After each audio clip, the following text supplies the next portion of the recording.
Hello? I guess we're now live. Oops. Take two. All right. What is good with you fine folks? It is the King of Anime podcast. I am Sasuke the Savage.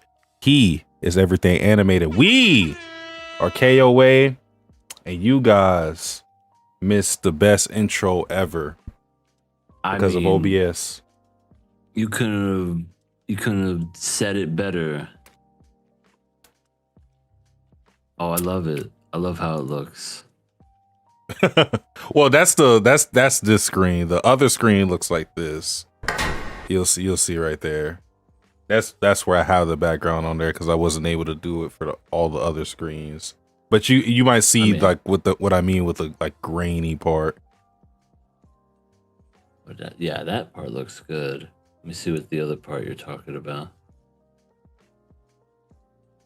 It's catching up. This is riveting for all the people that are watching live. Oh, I see right there. Mm-hmm. Yeah. It's not too terrible, but I see what you mean. Aaron says, what's good? How was everybody's weekend? Mine was a little bit of work, but also play and not too bad. Just kind of like doing stuff around the house. What about yours? Oof. I spent my weekend watching some terrible anime. That being X-Arm episode, I think we're on 7. As well as finishing. So we watched Future Diary, right?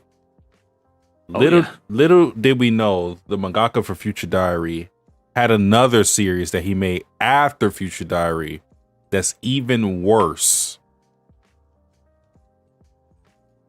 And which one was that? It's called Big Order, or as I like to call it, Big Ass, because it is gigantic booty cheeks. I mean, that's not a bad thing. I like big ass. Well, when the show has been called ass, I don't think people are saying like strip club, like we're having, not in that light. So okay, fair enough. Yeah, Big Order, 10 episodes, every single one, pretty bad, yeah. I gotta say. And you were saying something about how there was a scene that they unnecessarily added in the anime, but in the manga itself, it didn't even show that. For some reason, the anime wanted to be perverts.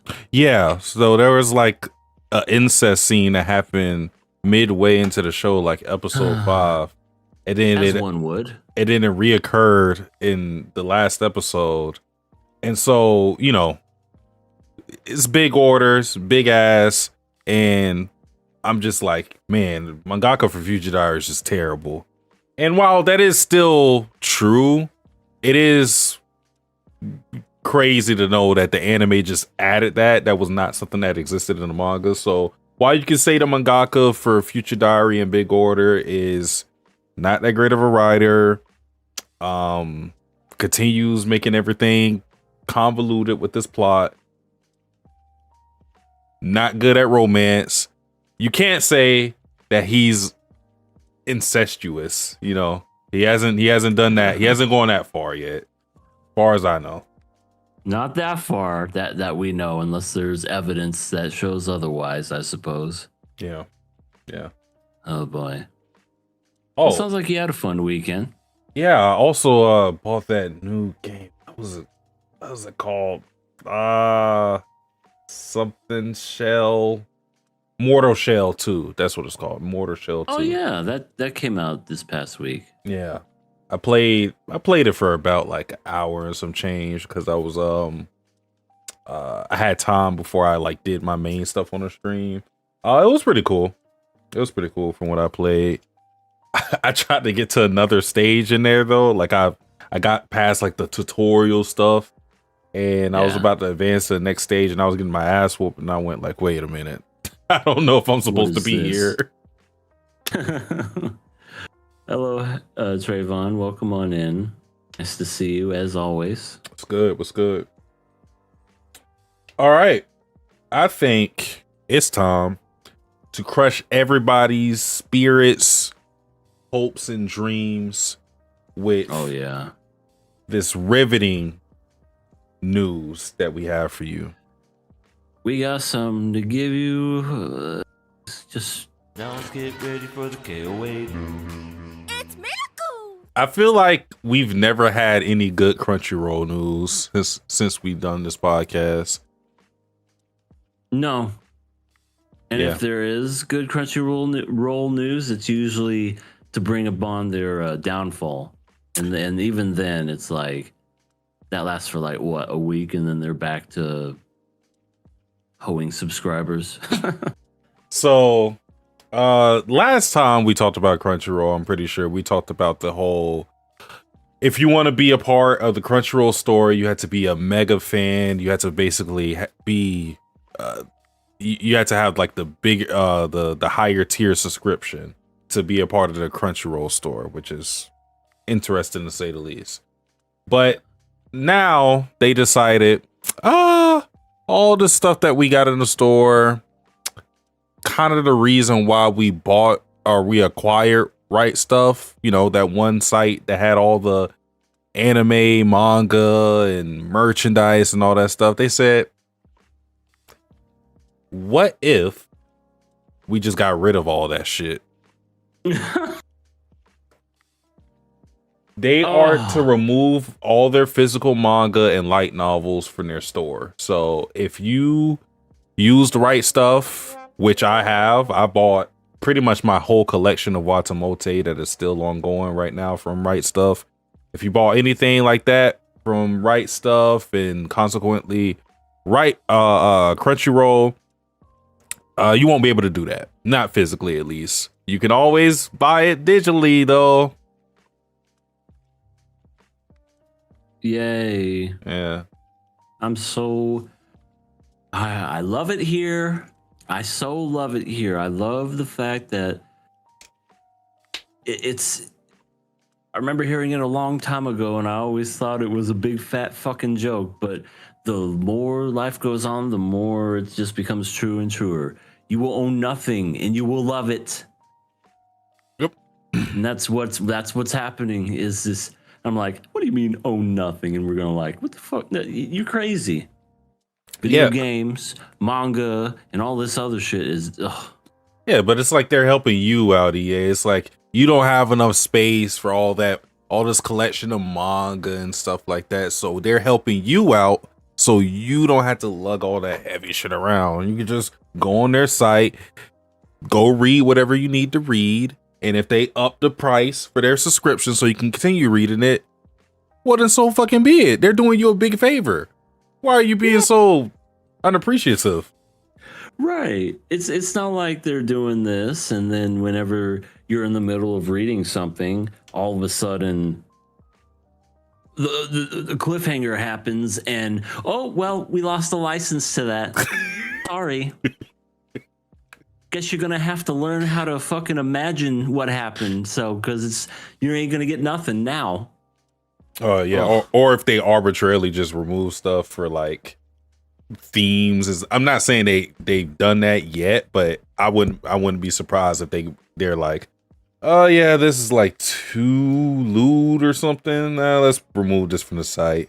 Let's keep it like family friendly. Right, exactly. It's like, you know, they'll especially do that with like older IPs, and it's like, you know, that was made during a time when it was like different. Not to say that it was acceptable, but you know, it was a different time. I mean, I'd rather stuff be in their original form than try to like wash it out or whatever and try to make it seem like it wasn't that. But yeah, let's go ahead and let's overly censor this to shit so that whenever you read it, it changes the whole story altogether too. You know, it's like, you know, there'll be people that'll be reading certain versions of the manga and they'll be like, that never happened. Mm-hmm. Yeah, I own the physical copy. It's not at all like that. And then you look through it. Oh shit. Well, in the digital. Yeah, well, that's the digital. Yeah. Yeah, that's it's a shame. It really is a shame because they bought Right Stuff only for them to like basically just dismantle their whole operation. Yeah. Like a super niche thing, just anime manga stuff, everything that you need in this one place, and didn't have everything, of course. But it was a really good site. Like I said, pretty much what I have on my shelf, it came from Right Stuff. My Spice and Wolf novels, my Prison School volumes, my Watamote, some of my Hunter x Hunter stuff. Oh shit. Silent Voice 2. Think all that came from because they had like the bot sets and and such. And it was just real easy to get it and cheap. Got it from Right Stuff. So it is very unfortunate. Now it's kind of like it is what monopolies do. It's like you're kind of just forced to play by their rules. As Trayvon already said, he says I buy on Amazon for their products now. That's kind of where you have to go for some of these manga now, just Amazon, which is like, or you're just feeding the big fish. Or if you go in person, you go to Barnes and Noble, or you can even go to like one of your local mom and pop shops that have like, like records and CDs and physical media and stuff like that. Yeah. Place out here in Arizona, Zia Records, they have their own section of manga, and so you can get really good deals. Some of those you can get for like $5. And the reason why they're marked down so low is because, there's a little like marker when somebody like marked the book, it was like somebody's name or something. And it's like, that's hugely discounted. And I'm like, might have to take up some of those. But it's crazy to think that anime is as popular as it is. And it's like, what are we doing to support it? We're getting rid of it. I don't understand the logic. And I really don't. Especially crazy because Crunchyroll is supposed to be the place for anime and manga. They're like marketing themselves as like, well, you need to watch this, go to Crunchyroll, like they're the big company when it comes to that, and you get rid of your physical manga and light novels. So yeah, interesting move. Not good. Very interesting. But this is what we can expect from Crunchyroll, and I'm sure they're going to make a move that we'll talk about and not like in the future. Yeah, and I'm sure they'll up their prices again while giving you less. Very much true. Very much true. Trayvon said, y'all excited for Phantom Blade Zero? I think I played the demo for that on the PS5, and it looks fun. I think that's like a samurai game. Looks fun. Oh, this if that's one. the same one. Maybe not. Hold on, Phantom Blade. I've seen this, but I think I did play this one, like the demo. Yeah, I've seen this, but I haven't made any plans on buying it or not. It might be like a wait and see type thing for me. Yeah. I really don't have any news myself. Well, that is okay with me. That just means that we can get on and talk straight away with our first show of the night. Girls Band Cry, episode 7. I like how Nina is rubbing off on everybody that even the new girl, Tomo, is starting to do this. Yeah. And it's like, wow, that was quick. Yeah, like it is kind of infectious. It's like it's kind of just like a inside joke almost. You can do that to people, disrespecting them, and they won't understand what the fuck it means. I bet you could do that now, and some people wouldn't know what that means because Girls Band Cry is such a. It's an anime, but I feel like there's not a lot of people that would know about it. So you could probably get away with doing something like this, and people would be like, "What does that mean? You're fancy? What is this?" Wouldn't you like to know? Yeah, and then you just skip away. So for this episode, we had the classic "We Need a Band Name" Spider-Man, and we came up with 3 interesting names.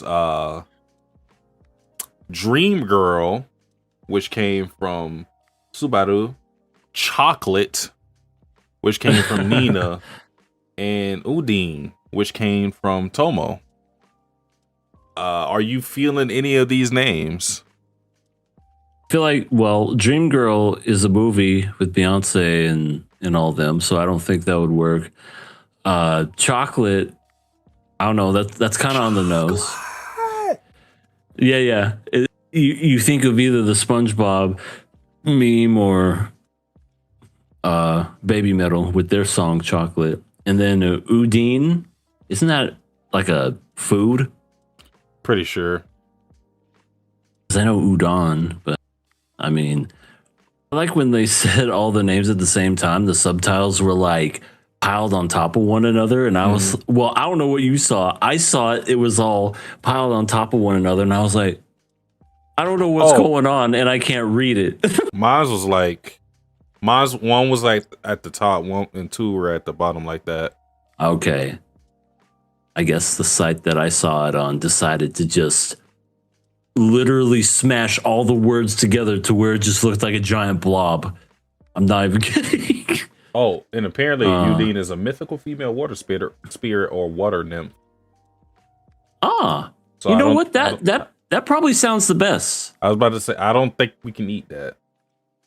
No, but out of all of them, Udine sounds the best. Chocolate is, to me, it seems lazy, and Dream Girl's already copywritten. So, yeah. Udine's the best out of those three. Dream Girl doesn't even really give you the rock and roll feel. It sounds like some K-pop thing. Yeah. Which I'll be your dream girl. I feel like that makes sense with Subaru. I think that's probably just Subaru's like whole actor thing going. Trying to get a name like that. She certainly knows how to pose for the camera, that's for sure. Yeah. Like later, whenever they were taking an idol pose, she did the, with the peace sign and the cute pose and whatnot. I'm like, oh yeah, she knows. Yeah, she's super photogenic, as is Rupa. Everybody else, not so much. Nina was actually pretty decent. Momoko had to be told to smile, and then Tomo just didn't. She's like, yeah, you're not getting me to do that. I ain't doing shit, motherfucker.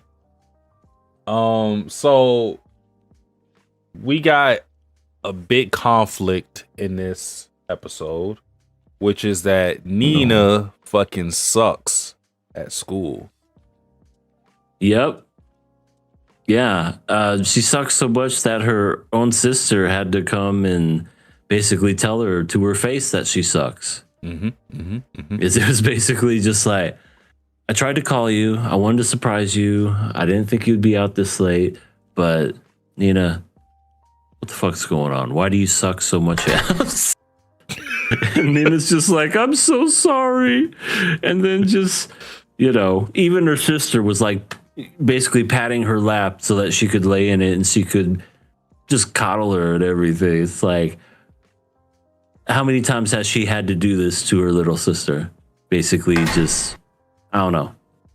Well, that just kind of shows where she's been. Yeah, I mean, with how difficult Nina is, I would imagine that this is like a routine thing.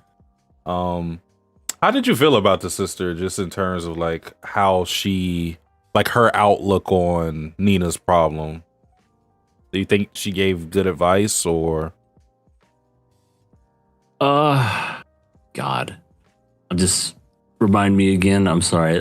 When it comes to like her giving her, like, was it basically just like, if I remember, maybe I'm misremembering, like, you can do what you want to do. Well, was it something along those lines or no? No, it's more so like, okay.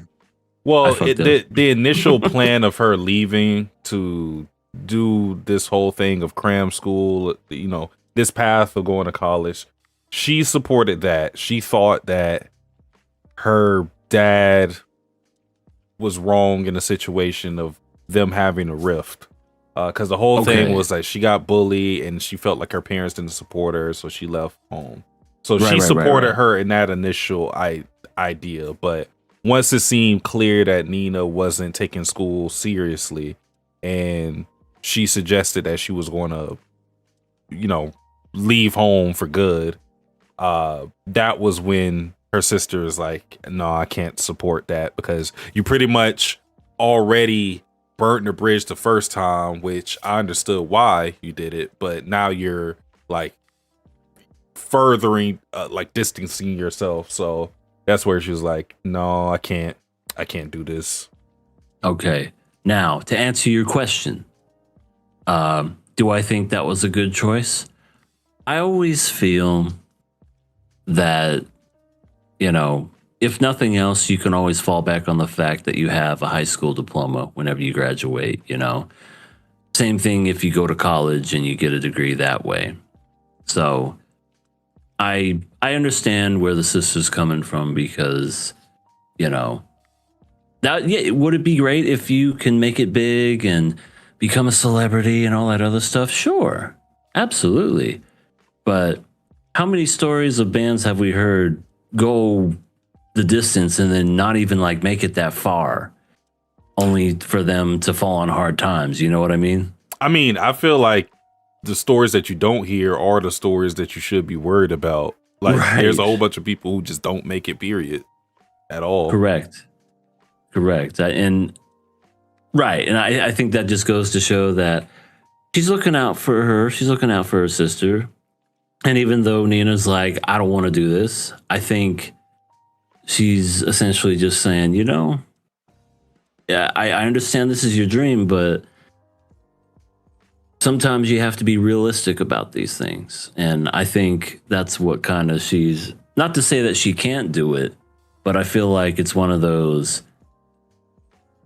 you never know what's going to happen, because I know you want to like go the distance, but God forbid, what if something happens with one of the other band members that doesn't want to be a part of it anymore? Hint, hint. You know what I mean? And then that just becomes a driving force, and you're just like, wait, I thought we were doing something. I think her position though is more so, or I should say less of the whole thing of thinking about school and more so the family aspect of it, because Nina is saying that she just is going to go away from home, because this whole thing of her being where she is now was supposed to just be for school. But her saying like, oh, I'll just be on my own, is basically her saying my home isn't going to be a home anymore. That's just I'm gonna just shed that completely and go all in with this band stuff. And I think that's more so where she's having hesitation with supporting Nina, because it's basically her, the family. Well, it's her just like cutting them off. And I obviously from their relationship, the fact that Nina's comfortable with her, they have a good relationship. We don't know what it looks like with the parents, but it seems like they at least are normal sister relationship. So yeah. Yeah, I mean, sometimes the hardest thing you got to do is to cut off those people in your life, especially your own parents. It's it's definitely something that's not for the faint of heart, but at the same time, you don't need certain toxic people in your life. Well, I think that kind of segues into another character who also we got sort of a backstory for two other characters, that being Tomo and Rupa. With Rupa, it didn't go in depth, but we know that her parents passed away in an accident. Yeah. So she just doesn't have her family. Sad. Which, yeah, very sad. And it makes you think about the contrast of a tragic backstory like that and just the cheery demeanor she usually has. It makes you think like, is there something more to how happy-go-lucky she is? It's just like, is it one of those like sad clown situations where she has to like just smile through it, or is it one of those things where she's just like appreciative of life because of something that tragic that happened to her, where she makes it a point to just do her best in any situation because she understands how fragile life is? Yeah, it could be either or, to be honest, because I mean, that's a heavy burden to bear, to lose all your family, all your parents in a tragic accident, and then you're just by yourself, and then you're right. You see somebody who's cheery and happy-go-lucky, and you think, is that for real? Is that a facade? Is there more that's hidden there? You know, you play the happy role, and then nobody asks you if you're okay. Mm-hmm. You know, because people could see that you're okay when deep down you're not. Mm-hmm. So I could see it as being as one of those things, honestly, because I don't know how recent it is, but regardless of how recent or not recent it is, that's just got to be a lot to deal with, you know, especially at a young age. I guess she's like older than 20 because she's old enough to drink. I know this. Well, she might just be 20. I think the drinking age in Japan is 20. 2020, right. My bad. Not older than 2020. I think her and Momika are probably the same age. Yeah.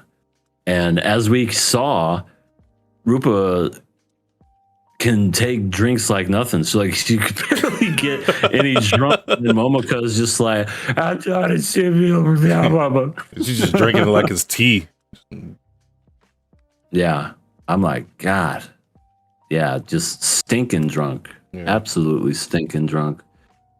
But going back to Tomo, she gave us more like it was more in depth, her backstory. Oh God. She saw so her mom cheating. Yeah, so she ended up dropping out of high school because she felt like it was a waste of time for her for like the dreams she wanted to pursue, which big part of that was her parents' divorce. She saw her mom act very different whenever she was in the company of other men. And as a kid who's had parents divorce, like when you have your parents get with other people, it is very awkward and weird, and it can change your dynamic for the worst, depending on like who that partner is and like how you are, how young you may be and everything. So I feel like this backstory is, I won't say relatable in a sense because I didn't drop out, but I understand her perspective of a lot more, and it makes her whole attitude where it seems like she always wants to prove something, I guess more endearing to the point. So I thought this was very necessary, especially given the fact that she's giving this information to Nina, who's trying to decide what she should do. And she's hearing people who has like stories that are like quote unquote more tragic than hers, but they're still pushing on and they're more like solidified in what they need to do while she's undecided. So like this is perfect for a character like her. Yeah. Yeah, no, that's very interesting. This particular character, Tomo. Yeah, I can't say that I've seen my mother in that kind of situation. My parents have divorced since I was like 5, so I was really young when that happened. But you know, I do remember my mom told me, because whenever I got introduced to my stepdad, I remember, because I think I was really young, I was like, when are you going home? That's what I first said to him, because, you know, I was like 5 or 6 or whatever. Yeah. And, you know, because I was like, everybody that visits always goes home. Why aren't you home? But little did I know that, oh, well, he's living here now. Okay. Mm-hmm. So that was an interesting experience for sure. Yeah, absolutely. But yeah, I mean, we were speculating about these two characters having the conversation, and because, you know, they're both like the bratty characters, but I think this show has done well with their dynamic thus far, just going to a more serious light. They bicker and stuff, but I think this was an interesting way to show their relationship. You know, just Nina kind of confiding to Tomo in a way, because she's trying to figure out what she wants to do. I thought, take a picture, say cheese, smile. I thought a funny part of the episode was Momoka not being able to drive stick. Oh my god. I feel that in my bones. I can't drive stick either. I always wanted to, but harken back to my stepdad, never had the patience with me. And every time I try to do it, the same thing happened with Momoka that happened to me. Fucking killed the engine when I tried to take it off. And every time, and then eventually got to like, get out. He just told me to get out. He didn't have the patience, and I've always wanted to learn. I still can, I'm sure, if I ever wanted to, but it's just like, I feel like everything's automatic anymore, but you never know. There could be those instances where you need to do stick, and I would love to know that, but yeah, she can't drive stick, and I do love the fact that everybody was all hands for a new driver. I love the fact that they all were in sync with that one thing. Just like, yeah, we need to shut her out. And Rupa was just driving. She's like, no pun intended, clutch, like literally just coming through and just driving like nothing. And I'm like, wow, she's great. They were all happy in the back, and Momoka's sitting in the passenger seat, just pouting and sulking over, God, I could have done it. Okay. I slipped once, and that was all it took for y'all to want to replace me. Yeah. I feel like moments like this make you appreciate all the characters being together, because I feel like before, having these two new characters join the band, you're kind of worried about how they're going to fit in with the other characters, like what the relationship's going to be. Because it's like, oh, these Momoka, Subaru, and Nina are already interesting characters by themselves, and I really like what they got going on with each other because they balance this whole thing out. Putting two new fishes in the aquarium changes things a lot. So how is it going to work? And lo and behold, we get this episode like this, and it feels like it just does work. Because it's kind of like, in a way, we thought like Nina, Subaru, and Momoka kind of cover for each other's flaws. You see a little more flaws with like Momoka especially, and it's like, okay, now we actually are more complete. Because like wherever Momoka is lacking, it feels like Rupa can pick it up. Like alcoholic, well, we got our designated driver right here. Can't drive stick worth of shit. She got that covered. I mean, she's a booty. A booty powerful enough to knock out people to the ground. She's got you covered. Why does she do that? Boom. Nina. Oh. She just didn't want her to talk about herself anymore. She's like, enough about you. Shut the fuck up. Boing. Boing. So we had I guess an equal amount of conflict with Momoka, because we got introduced to new character Mine, who is like waltz in, just impresses. I know you were excited because I saw the notes because of her voice actress. Yeah, I was like, I heard it right away. I was like, oh, that you're in everything. I swear to God. Yeah, she is in a lot. I think the most distinctive role that I probably remembered the voice actress for is Kirari in Kakegurui, and Kyoko in Fruits Basket. Like anytime if I hear a voice, that's the characters I think of. Yeah, absolutely. For sure. That's her defining role. Mm-hmm. But Mine walks in and she's just like great. She shows off her senior prowess and, you know, her abilities to everybody. And Momoka, it seems, was inspired by this character.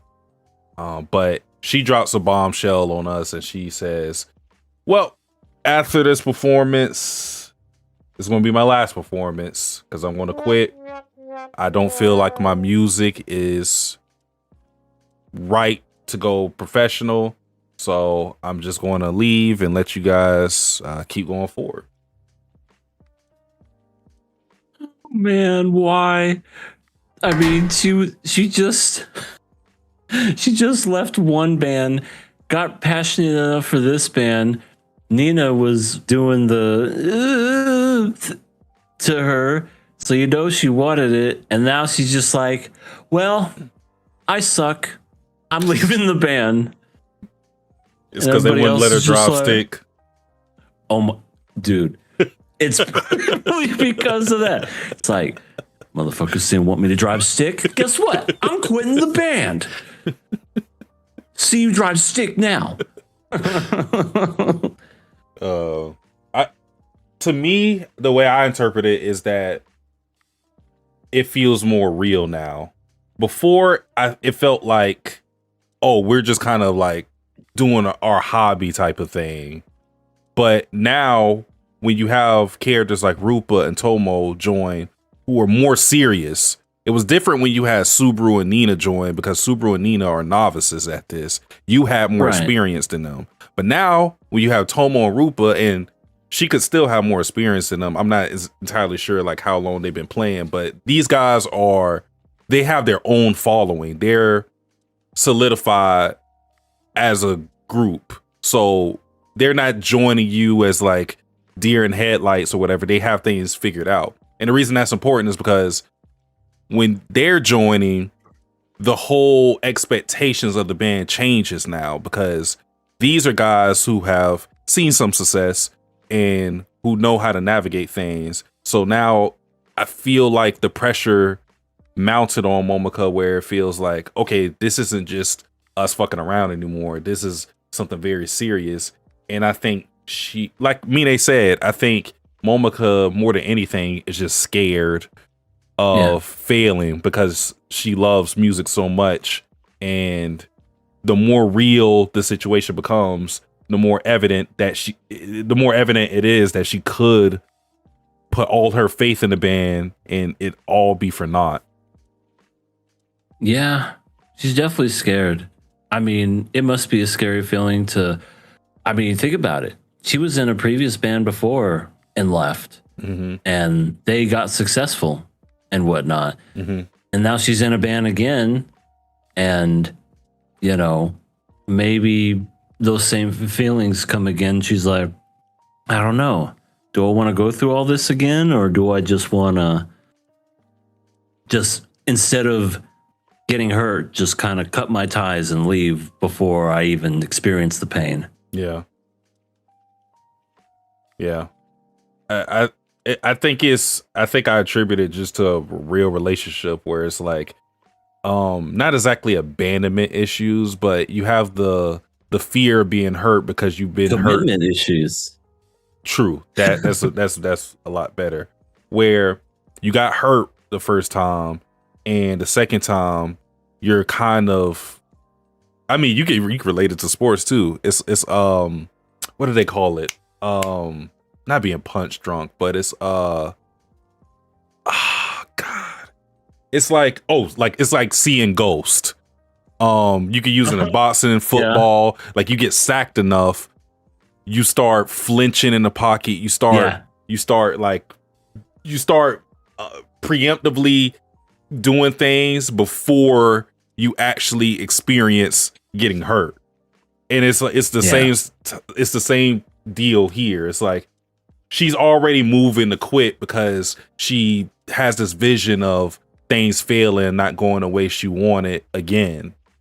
And I think that's why we got what we got from Nina at the end of the episode, because for Nina, she got inspired by Momoko and she doesn't want to see her quit. And side note, I just always really like this in stories where a character is inspired by character A is inspired by character B, and then it's kind of like they have the torch, and eventually that character B has to inspire character A again to be who they were. I really like that. I feel like it's real. Yeah, of course. It's one of those, I don't know. You go into it and you like you're just doing your normal thing, probably nothing to you, but other people find it amazing. And then like when it's brought back to you, when they inspire you, I think it's one of those like reassuring things where you're just like, oh yeah, I forgot what it meant to feel this way. Yeah. And I you're right. I should keep the torch going. keep this passion going, because you know, I think sometimes we forget, especially if there are just some people that are just super talented and like can just play guitar and make music like nothing, where you know they'll make something as well, and you're like, oh wow, you have some passion and drive, and then you kind of like think about it, and you're like, this is why I did this shit to begin with, because this is what I love. So it's kind of like a reminder of why you did this to begin with. Yeah. I think that's why like kids, for example, have a profound effect on adults. Just seeing them being innocent and having like these unfiltered joy for something, and it kind of makes you remember when you were in that situation and kind of crave being in that situation where you didn't really care about this, that, how it looks, or anything. It's just like this cycle of life that's just real interesting, because with the kid analogy, it's like you're seeing life in this like literal infancy, but things start to change over time. And in this situation with Nina and Momika, Nina is kind of like Momika when she first started, like very bright-eyed, very idealistic, just a bull charging ahead. And while Momika has become a lot jaded over time, it's not too late for her to get her joy back and be like how she was in the beginning. Yep. And all it takes is just to see the spark in someone else's eye, and you're just like, nah, I remember. Mm-hmm. I remember why I did all this, so let's not be afraid to get hurt, and let's go out there and do this. But as of right now, it seems like she's still wanting to quit the band, but that's not who else is quitting either. Because Nina, she spoke with Mine. Mine kind of had a heart-to-heart with her, and she kind of just after Momika was blind, stinking drunk, she was just like, I know what I need to do. Girls, take care of her. And then she just runs like an anime-inspired scene, goes out to this pond or bridge or whatever, sees the fireworks, lucky, by the way, and takes it as a sign and is like, I now know what I need to do. And we don't know what that is in that moment of time, but then they're about to perform. The whole group is. They still don't know what the fuck they're going to be called as far as a name. So Nina takes it upon herself to basically just look at a random T-shirt of an audience member and say, "Oh yeah, that's us. We're you have it right here. I guess translated, it's thornless with thorns." Mm-hmm. Which that's a pretty fucking cool name. I'm not gonna lie, but Japanese is like I can't even Toganashi Togiri. I think that's how you say it. Yeah. Anyway, because the toge is supposed to be thorn, and then the nashi is like without, and then the ari is like with. So yeah, thornless with thorns, which I think is very symbolic of the band being like this paradox, almost like they shouldn't work, but they do. Yeah. Good thing that girl was in the audience, because then she would have like grabbed a random name and been like, we're called Hooters. Wait, no, that doesn't work. We're called Family Guy. No, that doesn't work either. I think it's cool too, just because like her coming up with a band name on the spot, just looking in the crowd, is very indicative of how impulsive she is, and like how in the moment she can be. So I like that as well. Yeah, absolutely. And then she made a declaration right then and there. in front of a bunch of people she doesn't even fucking know and says, I'm quitting high school. School. What? Huh? Yeah. You, okay. 1, 2, 3, 4. Nina loves doing this thing where she'll have a message directed towards someone, but she won't actually say it to them.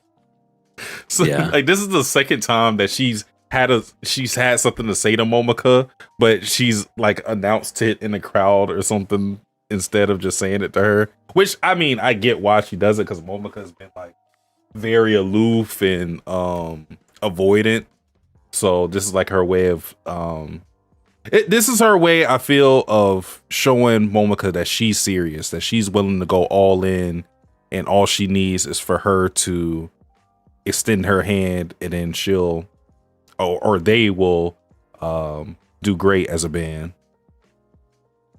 Yeah. Yeah, they performed well. They did a great song. They introduced Nina introduced everybody. We got the booty bumps, and yeah, it ends with Nina basically saying, I'm done with this school. I'm out of here. Yeah. And honestly, in anime, I feel like that's a huge middle finger. You know what I mean? Fuck the school setting. You know what I mean? Because how many times have we seen school and they like graduate and it's all, oh God, we have their futures ahead of us. She's literally taking all of that and shoving it. Yeah. Yeah. It's crazy. And that's how it ends. Yep. So, yeah, seems like Subaru's Next gonna be episode's going to be good. It should be. I think it's going to be nice and wholesome. I think it's going to be, everybody's going to be holding hands and singing Kumbaya. You know, no conflict whatsoever. No. Yeah, especially Moma, because she's going to be especially chill next episode, I'm sure. Oh, for sure. She's already threatened to leave, and then she just heard Nina was quitting. Yeah. Or quitting high school. Yeah, she's definitely going to be like, you go, girl. I support it. I support it. Oh, funny. I wanted to say this just as because like when you talked about it, I like briefly thought about it, so I just wanted to get this out of here. I feel like the whole Nina scene of her going to the I don't know what it is either. I don't know if it was just a lake or whatever, but yeah, I'm pretty sure because I think she went there before, but it like the view is supposed to be of Tokyo because they're not in Tokyo. But when she sees the fireworks or whatever, I never really interpreted it in this way until now. But I feel like that's also symbolic of the group and Nina herself, because I mean, fireworks are just bundle of energy, big explosion, spectacle, and then it just dies out like very quick. Explosion. And I feel like that's kind of how Nina is as a person, where it's like she stores up all this energy in herself. She's very angsty. She just lets it all come out, and then she's kind of back to her like being like this very like sheltered person.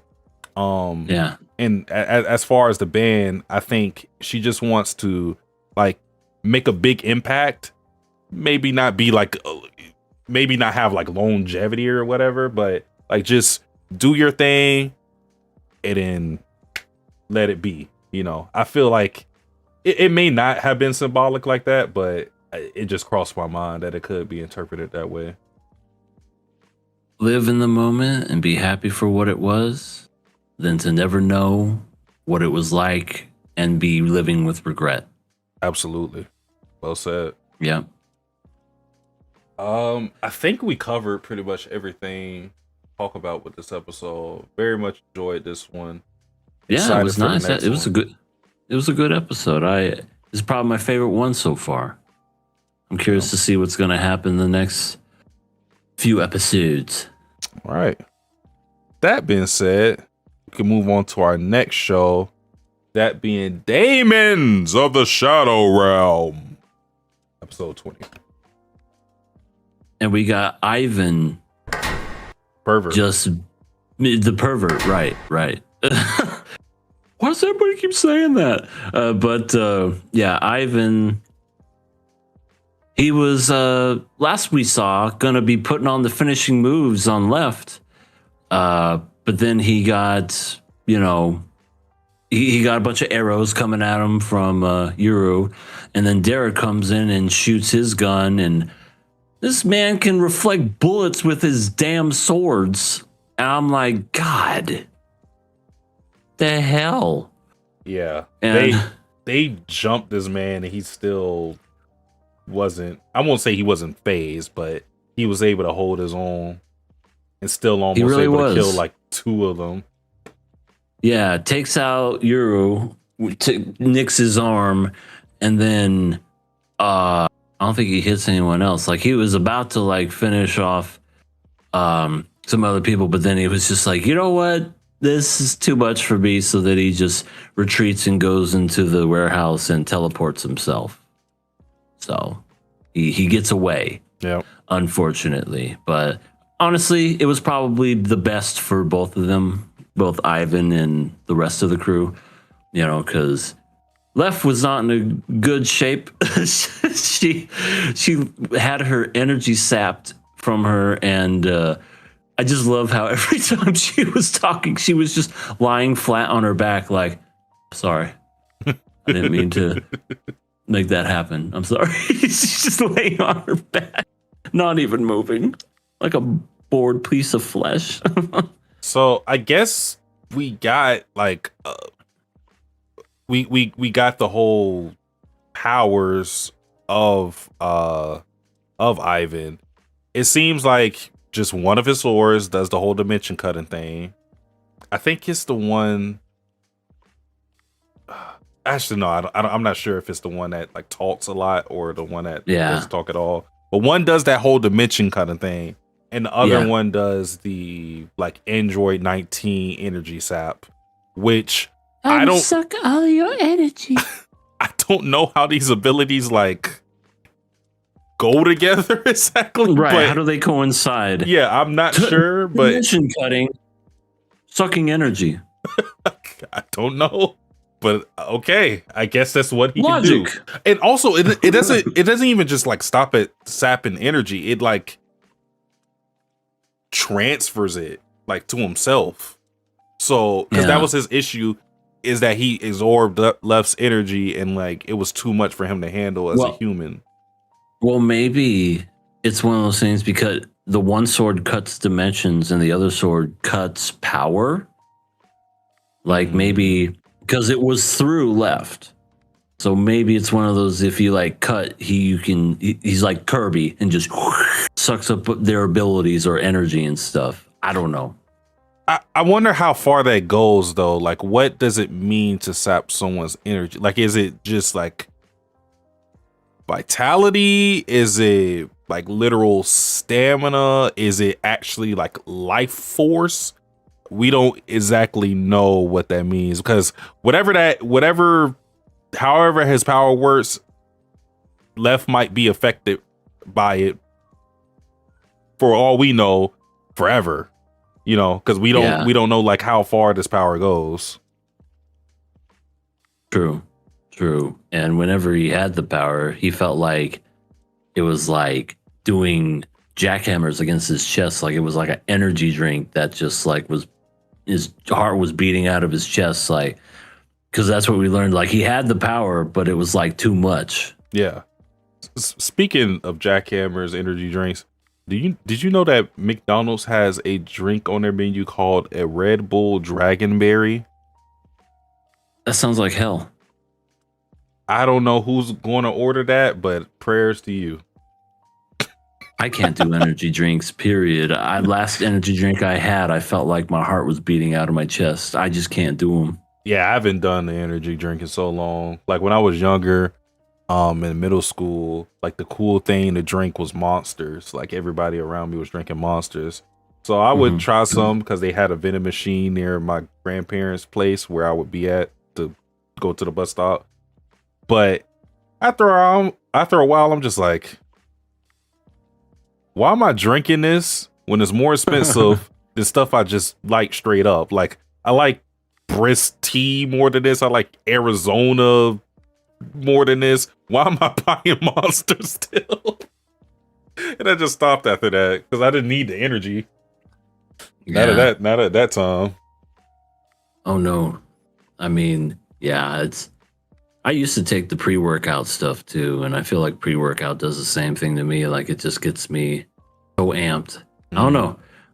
I just can't take things that just are so high in caffeine and stuff to where I'm just like, you know, oh my God, I don't know what I'm gonna do, but I want to punch something. Yeah. You know? Yeah. So I don't know what to think about Asuma at this point. It's Yeah. That was a twist. The whole thing of him killing Shingo, that falls in line with what I already thought. Because I thought his whole thing was more so revenge than anything else. But it seems like where his morality lies is just like, it seems like he actually does want to protect the family, the Kagamoris. It all has to do with his mom, like doing it on his own. Like he's being a vigilante about it. Yeah. I guess the whole thing is that he knows about the traitors within the Kagamoris, which means that he wasn't behind the whole thing of Akio. It's somebody else. So who that person is, no fucking clue. Because I thought it was Asuma the entire time. So I did no clue. Because that's what he said. He said somebody is planting ideas into your head. Yeah. And who is it? And as soon as he was going to find out, because it seemed like he was pressing him. That's when Ivan teleports in and he's just like, I just love how Shingo was like, oh, thank God you're here. Kill this man. What he did? Fuck you, dude. Kill this man. I said to kill. And then he just, boom, slices right through his daemon, Asuma's daemon, and then like gets to him, splits him down his basically his skull, his cranium, and Shingo is now dead, and so is his daemons too. Which, man, I felt like those daemons would have been cool to keep around, but now they're just like gone. Yeah, like what a waste of a crazy power. Like lightning, I know, right? Lightning and wind, and it just gets destroyed in like 2 seconds. And I was just like, no. Yeah, I wanted to see more of those daemons. As crazy as that sounds, like they seemed like cool daemons. Yeah, just in the wrong hands. I guess so. But yeah, I don't know who's the whole mastermind behind the traders and whatnot. I don't know if we're going to get some information from Akio. I'm at this point, I'm just excited for them to get to Akio so we can find out more information about this whole trader thing. I don't think they will give us much information. We'll probably get like an inkling of like, oh, another trail, another clue. I don't think we're going to get the whole picture, of course, but I just want to know, because I thought Asuma was the guy the entire time, but it doesn't seem to be the case. So you know what, Satsuki? I was right. He was a nice guy after all. Yeah. I can't say anything. I can't even like do the like, well, maybe actually, because the fact that he said what he said, pretty much they weren't exactly by themselves because the other guy was there, but there was no reason to lie in that situation. Like there's no trickery going on because he was already resigned to kill him. I can't imagine that he was still trying to like fool him in that moment. It's like what he was saying in that moment were his true feelings, it seems. I think so. So yeah.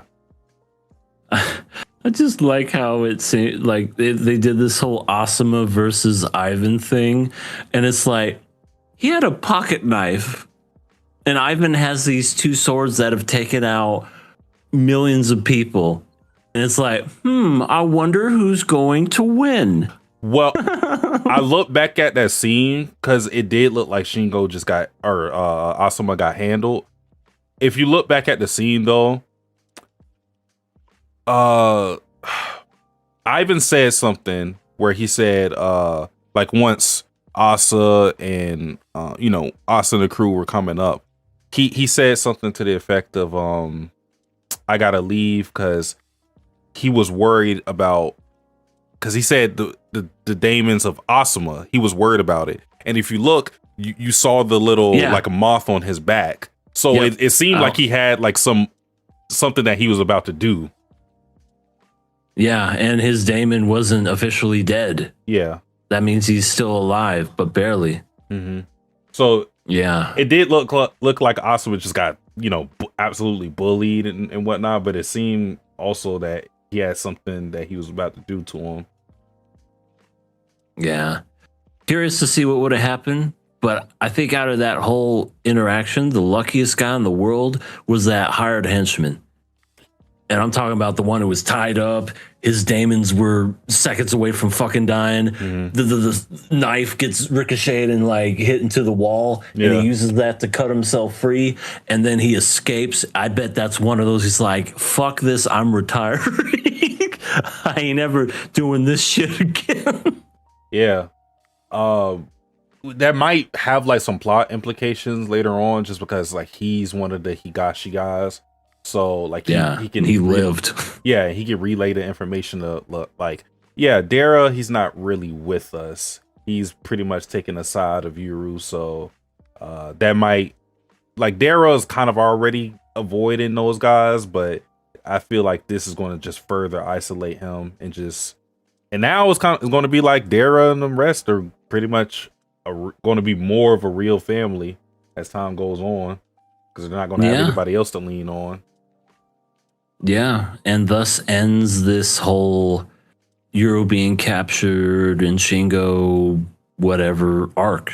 This is reaching its conclusion, and Ivan got away, and he linked up with some absolutely psycho chick that her power and her daemon is turning dead bodies into a ball, like a shit ball.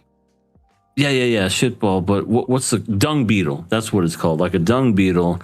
And you can even say reminiscent to blue gender, except it's not quite as disgusting. But yeah, it's like multiple things. The girl was there. She met up with him, and she was like, "I want to creep on you." I'm like, "Who is this chick? She's ugh." Yeah, she's the real pervert. Yeah. That's the funny part about it. She's probably going to hear him being called a pervert and try to wonder why he's being called a pervert, and then like get curious about that. But yeah, it's all because of Dara. Well, no, it's because of the other guy, the shaman. He's the one that said that originally. Right. And then Dara kind of like, I don't know, took it to an extreme and was like, this pervert just went inside you? Yeah. What? Ew. But yeah, this character is somebody new who's like being employed by Ivan. Yeah. She's just there to clean up bodies or whatever. And she mentioned the Nishino village. Yeah, new village. New village. I've never seen this before. Yeah, I'm assuming Ivan is a part of it. And maybe the true threat is also a part of it, too. Maybe. Makes you wonder how this correlates to Higashi Village. Like, is this some rival thing going on? No clue. This is the first mention of this I think we had. So, we're 20 episodes in, and we're finally finding out about this village. That'll probably be some bigger thing later. Something we'll find out more about. But pretty much we had to put that on the shelf. And the cliffhanger pretty much is we have fake Asa, real Asa, Yuru, and Donji all in the yin and yang, about to have a conversation, it seems. So I thought it was interesting how fake Asa called Yuru brother. Yeah. And was like looking at her and everything. And I was like, does she feel as if she or that he is her brother in that way? Just because it's like, how long has fake Asa been around? You know, it seems like for a long time, and maybe her mind is set like in her mind, she feels like that is her brother. Yeah, because when we got the whole like backstory for what Donji and fake Asa are, it's like when they're taking on these forms or whatever, they're like, because they'll like go to a village or whatever and like interact and have fun with the people, and it's like they're just like anybody else. They'll just like love everybody, have fun, but eventually they'll have to like go their separate ways. So it's like with fake Asa, I think it was more than an act for her, just like what it was for Donji. Like Donji, I think he was an actual friend to Yuru, and while you may not want to say like fake Asa was a real sister to Yuru, there was still a connection there, and I think that's why she still, you know, would call him brother, because again, she was supposed to play a role, but I mean, you play a role for like what, 6 years, something like that. I think it becomes more than that. Absolutely. It's gonna be interesting to see the conversation the next episode, but couple things. I definitely agree, the security guy needs to fucking quit. He's like that man. He saw a dude shadow boxing with everything exploding around, saw bodies and they all disappeared. This man's just like, I'm taking crazy pills. I don't know what the fuck's happening. They're going to put me in a loony bin if I'm not careful enough, and I just need out of here. And then all the bodies that he saw miraculously disappeared. So now he just looks crazy. Yeah, it's like he reported all. First of all, these cops are the slowest cops in the world. Hey, there's 50 dead bodies over here. Come quick. Yeah, we'll get to it. We'll get to it. Let me take a little sip of this coffee and eat this donut. Yeah. Just taking their sweet time. Yeah. But yeah, I don't know what paycheck he's getting, but that needs to be the last day. Right. It like, this is, you know, it's like Five Nights at Freddy's, the security guy that like kept going back all those other days. I would have left the first fucking night if I saw with the animatronics laughing and just staring at me, trying to kill me. I'm like, I'm good. I don't want to be a part of this anymore. Yeah, I'm quitting. And I wonder if that guy's gonna, I'm starting to think he is gonna become important at some point. I don't know how, but if it was nothing more than just to torture this guy, that's mean. There's nothing else. They've been doing it with that little girl, because in the last part of the episode, they scare her with left, right, and awesome with this creepy smile. Hey, are you okay?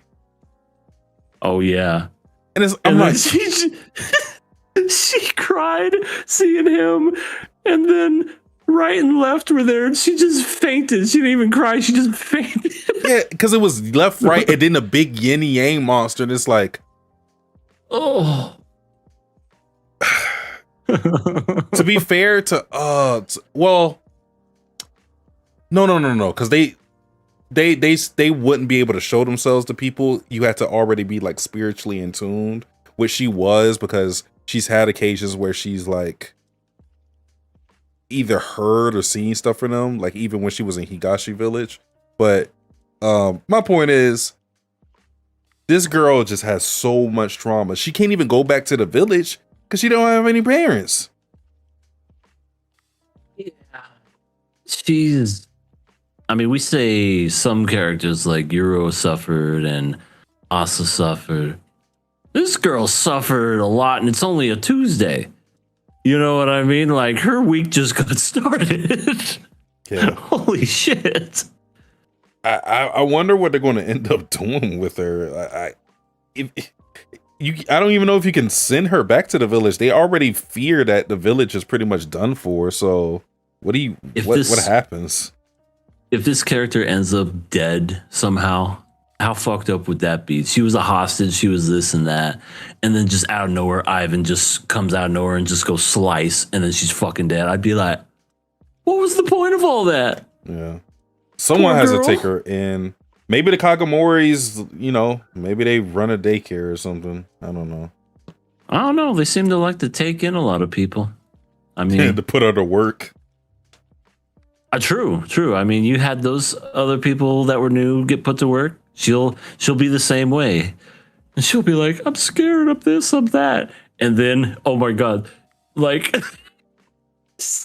Asuma's just going to be the one to take care of her with his smile and everything. I mean, that would, honestly, if they wanted to make him seem more of a good guy, that'll be the way to do it. True. I could see Hagure like being like, can you draw? Can you do my paneling real quick for me? Try it out. Because he's always trying to give people stuff on this manga. Yeah. I mean, you need people to work on your manga. Yeah. Or else you'll burn out. I think that's it though for this episode. Yeah. Next week it's a Killer Pass episode. Wow, I can't believe we're going to be on episode 21.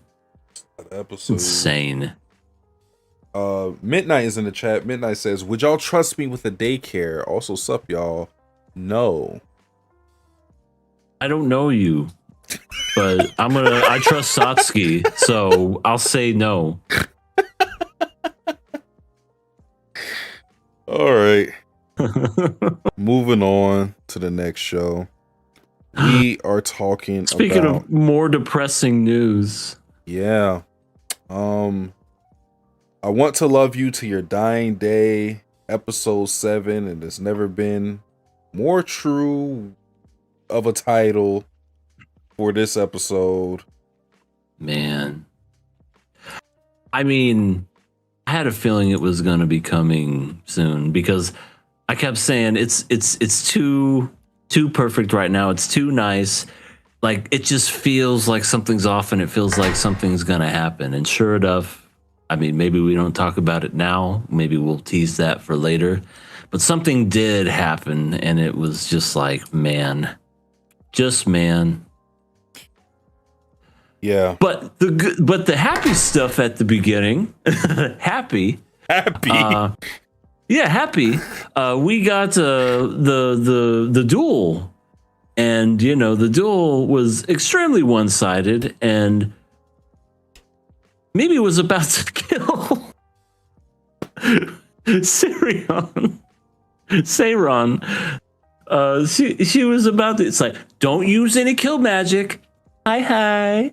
And then all of a sudden, I'm gonna kill you. And the teacher jumped in and was like, no. I just said no. And then Mimi was, well, if it wasn't not just for the teacher, but also Sheena yelled and was like, don't do it. Mm-hmm. And she just was like, because she was kind of like in the zone. She, she's a fucking weapon basically that just fights all the time. So she was probably in fight mode. And then when that happened, she just got snapped out of it and then was like, oh shit, that's right. I'm not really fighting. My bad. So that's how that went. And I guess you can kind of compare it to, like, how would you compare it? It's like LeBron James taking on a fourth grader. It's like, it wasn't even close. Yeah, I mean,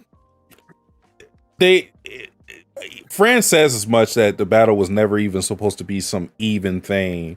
Because the higher ups are trying to get her in the field, so they're testing her combat prowess. And while she shows some impressive things, she's obviously just not Mimi, because Mimi is their ace. They send Mimi out on every single mission because she's just that strong. So it was never intended to be anything that was supposed to be level. But Fran actually wanted this to be displayed because she thought, in her naive mind, that, okay, the higher up's going to see this discrepancy in power between Mimi and Seiran and go, well, okay, Seiran, the 14-year-old, isn't ready to fight. But the higher ups are like, wow, she got her ass whooped. Send her to the front lines. That to me is just such a weird decision. Man, she got her ass whooped worse than whatever. Send her up. She's ready. Yeah. What? And it's... Oh, go ahead. I feel like it speaks to their desperation at this point. We don't know like how this war is going exactly because they don't really show it too much. But the fact that they would still send Seiran, a 14-year-old, and I'm harping on their age because usually the ages they'll send people are the 17-year-olds, 16-year-olds. They usually don't send characters this young, with the exception of Mimi. So the fact that they're like still sending her, even though she's obviously not ready for combat, I feel like speaks to their desperation and maybe like where the tide of this war is favoring. Yeah. It's insane. It really is. What I thought was also interesting is it seems like Fran, as the days go by, she seems to be more and more concerned about the children, when before it was just kind of like, I'm just stuck with Mimi. I'm basically kind of her mother, even though I'm not really her mother. And, you know, don't tell your secret to anybody. But fuck, she's open to other people by basically saying, hey, Mimi's immortal, you know, come back alive. That's what's most important. And I'm just like, you know, what was once somebody who was very much like, whatever, I'm just the teacher, I'm going to steal your kiss, whatever, but is now becoming more concerned about these kids. It just, you know, I think Sheena becoming good friends with Mimi is definitely what changed her. I feel like the character didn't, I feel like Fran didn't really change. I feel like they just decided not to make her like a gag. Because that was the thing Thank before. God for that. Yeah, that was the thing before. We were kind of concerned about this character because it was like, all right, we got this sexy character and we're doing this whole thing of like, oh, we can transfer Mana into you with kisses. So it's kind of like, oh, she's going to be like this lecturess type of character. And while they did make jokes about that specific thing, as the tone of the series starts to get more and more serious, more dire, more deadly, she's matched it by being just as serious and showing a level of concern for the children, and maybe more importantly, just questioning the authority that lords over her, because she really is disgusted by the school and the customs that they have, just putting these kids in danger and exploiting them. Because that's the thing. Yeah. All these kids feel like they owe the school something, which... Free labor! Yeah, pretty much. Whereas, like, all these children feel like they have to prove themselves and earn the love and the housing and everything they got from the school, which you can say, sure, they did literally save their lives, but you can argue that that's what they wanted in the first place. It's like when a record label like an exec gets like a young kid, doesn't really know anything, Birdman, Lil Wayne, they'll get them to sign something young, exploit them. Sure, you can say they changed their lives for the better, whatever the situation they may be in, but if that's your intention going into it, it kind of calls into question the morality of it. Did you do this to help them, or did you do this because you wanted them to owe you? And it seems like it's the latter with the school. Yeah. Yeah. It's despicable.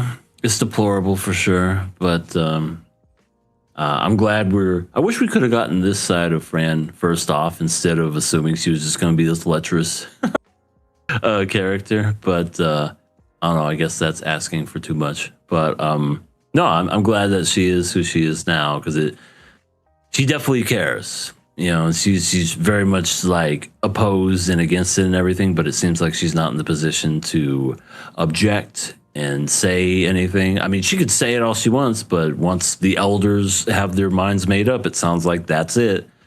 And even the what's her name? Yeah, Professor Omni is just like, well, let's see. Well, let's just let it play out because she's, I don't know, she's definitely holding everything in. I feel like more could be said, more could be done if she were to like say something because she just doesn't say anything. Yeah, I feel like Ami is like, she feels what she feels, but because she understands or she feels that she's powerless to change the tides, she just decides to go along with it and do the best that she can. It's like with Fran, it's like she's fighting the current. They're trying to it's like she's being pushed one way and she's moving against it, resisting. With Ami, she's being pushed, but instead of resisting it and going against it, she's just trying to like find the best way to land all right. And I think that's what she's doing with the children. She understands that, and I think the reason why she doesn't fight is because if she's looking at it like, if Fran isn't speaking up and she feels even more adamant about it than me, what am I going to do? Because I'm less important than her. With Fran, she at least can say, I'm the healer, I'm the nurse of this group, you guys need me. Ami doesn't really have that luxury of saying like, I'm irreplaceable. So that's the problem. It's like the whole middle management dilemma that you have. You have enough power to state your mind, but you don't have enough power to actually implement those changes. Yep. You usually get one of those. Yeah, we'll table that conversation for another time, and then nothing ever happens of it. Yeah. So, yeah, it's a shame. But hey, you know what that means? It means we get to send these girls to their death, and we girls and boys too, apparently. And Sarin, I always fuck up her name. Seiron, excuse me, is going to the front lines with Mimi, and poor Ari. She's so worried. Like, I like how it kind of like showed when they were like doing the duel and everything. She just was kind of rubbing her hands and everything, just like showing just how much she cares for her. And then when her name got called and she was fixing to leave, she didn't want to leave it at just like, well, see you later. No, she got up and actually like planted one and kissed her. And I'm just like, there you go. That's love. That's one of those, you know, remember me by this kiss so that you can come back to this. Yeah.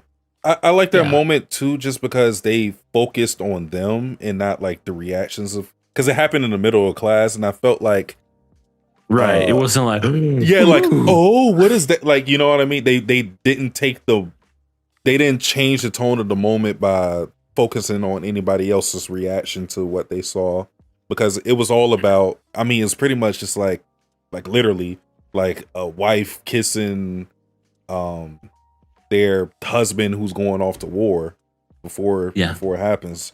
And so she ends up going off to battle, and in the aftermath we have a conversation between Ari and this, not a new character, we saw her last episode, Esther. Esther senpai.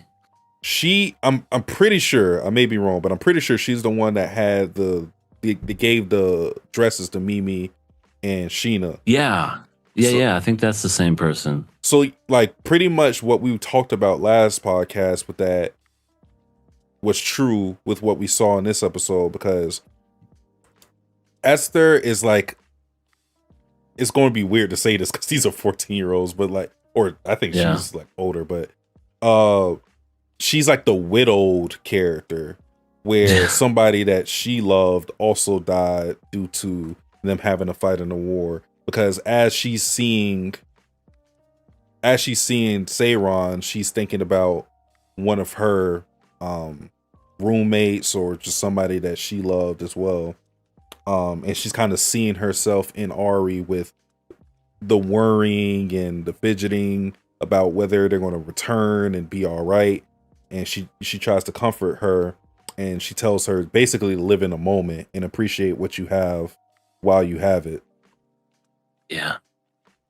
I mean, honestly, that's true. You gotta, you spend that, you're going to worry yourself sick. You're going to spend all that time worrying. And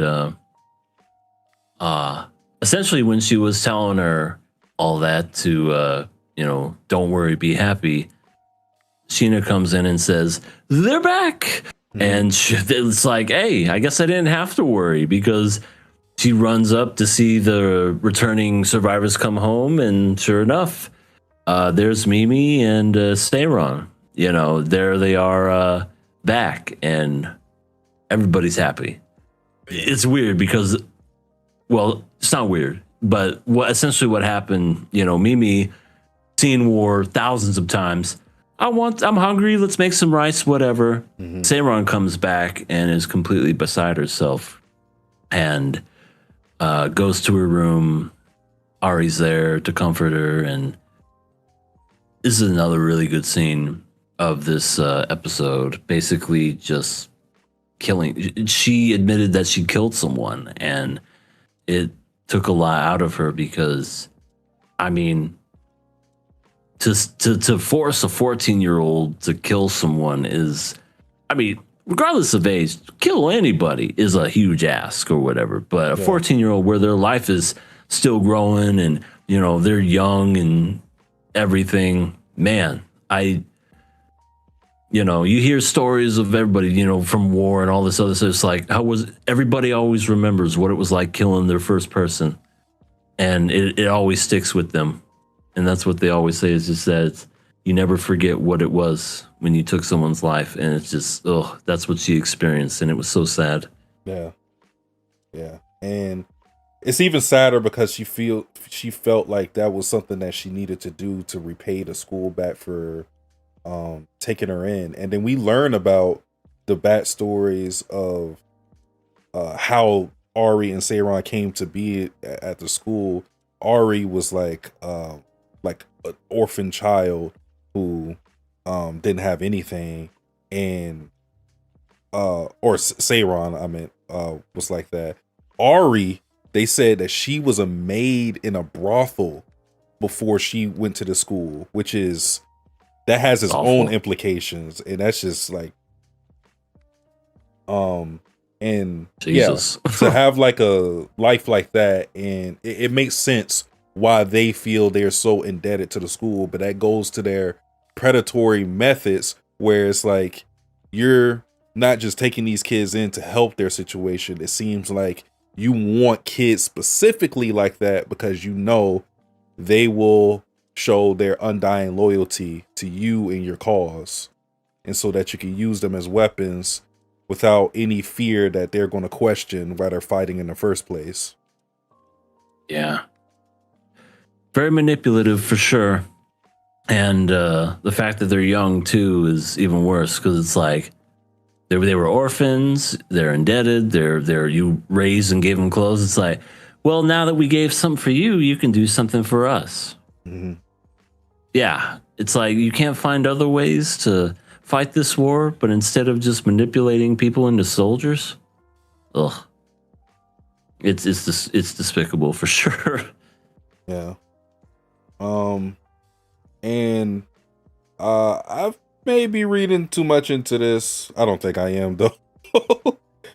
I think Ari and Seiron fucked, because they have another moment where they probably like the bedroom clothes that she's in, and considering the moment of it, I'm like, Yeah, Okay, that's probably what went down there. right. She's in her underwear. She's in her bed. Yeah, I would. I think it would be pretty safe to say that that's what happened. Yeah. And she ends up, and this is pretty much like the signed death warrant right here, where Yeah, Ari gives Seiron this necklace that she's supposed to keep It's with her. so pretty. Yeah. And once she gives her that, it's kind of like, yeah, our fears of what we thought would happen with this character are probably going to happen this episode. Lo and behold, it didn't take too long for that moment to reach us because nope. Seiron is fatally wounded and subsequently dies in the presence And- of Mimi. And literally turns to ashes into nothing. Yeah. She gets Thanos out of existence. Yeah. And It's just tragic. See the kid saying like, "Did you hear that?" Like yeah, her, that must have been the win. yeah, like the lack of acknowledgement of her life essentially. Like Yeah. the only thing being left behind is the necklace. I freaking knew something was going to happen because of pretty much all the signs. The necklace, oh, watch your back. I've heard it's been more dangerous. And then her just up in the trees going, looks like things are going my way. And then right through the fucking chest or stomach or wherever she got hit. And it was just, that was it for her. And I was like, yep, this is it. But then when I saw her still kind of alive, I'm like, oh, well, maybe she's going to kind of live. Nope. she was saying it was cold. Everything's quiet. And now I can't fucking see. And then, yeah, it just ghost pale dissolved into nothingness. And yeah, now she's dead. And yeah, Mimi essentially just saw her die right in front of her. And this is going to have huge implications because Mimi's always killed and never considered anyone's dying right in front of them. But I feel like this is and I could be reading into this because who's to say she hasn't seen someone that she's known die in front of her. But I feel like this is one of the first times she's going to see someone die in front of her that she knows, cares about, and now they're dead. So Yeah. that's sad. And they had a conversation before after their battle, because Seiron was very angry at Mimi because Mimi wasn't taking the battle seriously, and she felt like it was disrespectful to her efforts. But Mimi actually gave her a really mature answer, not intentionally, of course, but her whole rationale for not fighting seriously was the fact that she doesn't like pain, and she knows that Sheena worries after her, and she doesn't want to like worry her any further. Like that was her whole reason for not like going crazy in a battle. And that takes Seiron back because she has somebody that cares for her, obviously, and doesn't want to see her hurt. So that kind of makes her ease off on her anger a little bit. But having a conversation like that, because Seiron presses on and she talks about basically why she fights. Because for Mimi, there's not really much agency involved. It's not like she does this because she just enjoys fighting. She doesn't like pain, but she fights because she's commanded to. So it's kind of like Seiron's giving her this sense of purpose when it comes to fighting in general. And for her to see someone like that die in front of her eyes, I think now she's going to try to find purpose in life itself. Like, why am I decided to end somebody's life when they could have led a life that was important to somebody else? Like, who are the people I'm hurting by killing this person? Because now she's going to be able to like relate this to herself. Before she wasn't. Yeah, it's crazy because like we predicted that that Seiron was gonna die, and we thought Mimi was gonna kill her in the duel. It almost happened, but essentially the way that this episode did end with Seiron dying, but not in the way that we had predicted, essentially. And we also said that it was going to affect Mimi, but not in the way that we originally thought. But now here we go again. I'm just like, okay. Kind of gave us a few curveballs along the way, but yeah, sad episode for sure. I had a feeling it was going to happen, and sure enough, it did. And God, the next episode is definitely going to be painful to watch too, because Mimi's going to come back. She's probably going to be holding that necklace, and Ari's going to be beside herself, just absolutely crushed. Yeah. So, yeah. Oof, the ending too was rough. They had like their own special ending. I noticed that. I was like, no, you did this shit on purpose, anime. Yeah. How dare you make us feel? Yeah. I think this episode is just an example of we say this all the time, just because your execution is the ultimate factor in whether something is perceived well or not. This was very predictable as far as the death itself. We saw the flags and everything, but just because it's predictable doesn't mean it can't be good. And just because it's predictable doesn't mean you have to just decide to subvert our expectations and go in a different direction just for the sake of doing it. It just matters if it executes in its intended purpose. They wanted us to feel bad for Seiron. I did. Whether or not they telegraphed it, I did feel bad. It was just all around. It was very sad and it was emotional. And and I think the biggest thing for it is that it's not just shock value. It is shocking, but it is going to have some important implications, especially for Mimi, as we thought it would, because this is someone who was closer to her. This is someone who bared her feelings to her as far as like why she fights. This is someone that when she does bring that necklace back, she's going to see how it affects other people. And that may be even more important than the death itself, because then she's really going to understand the weight of a life. So, like this death was like really, really impactful to the story. I gotta say, this is probably the best episode thus far. I agree. It's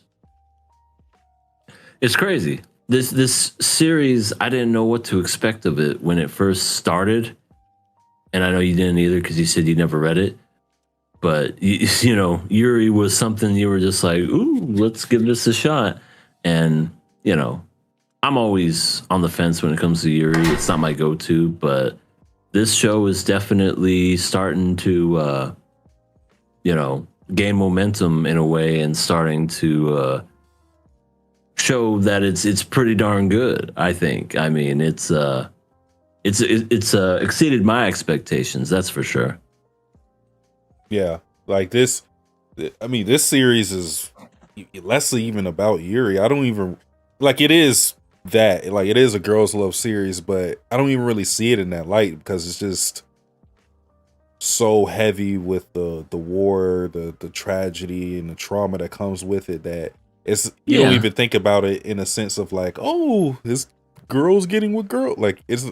I mean, the first episode really beat it over the head, didn't it? Mm-hmm. You know, you saw the girls, like exchanging mana in the hallway on the stairs and everything. And then I think I don't know if it was the first episode or the second episode, but the nurse was being lewd herself. That's why I was just like, okay, what are we doing with this? Mm-hmm. But yeah, when episode 3 came and you found out that she was immortal and she could never die, I feel like that's when the series started taking off and it kind of went into the whole serious realm. Yeah.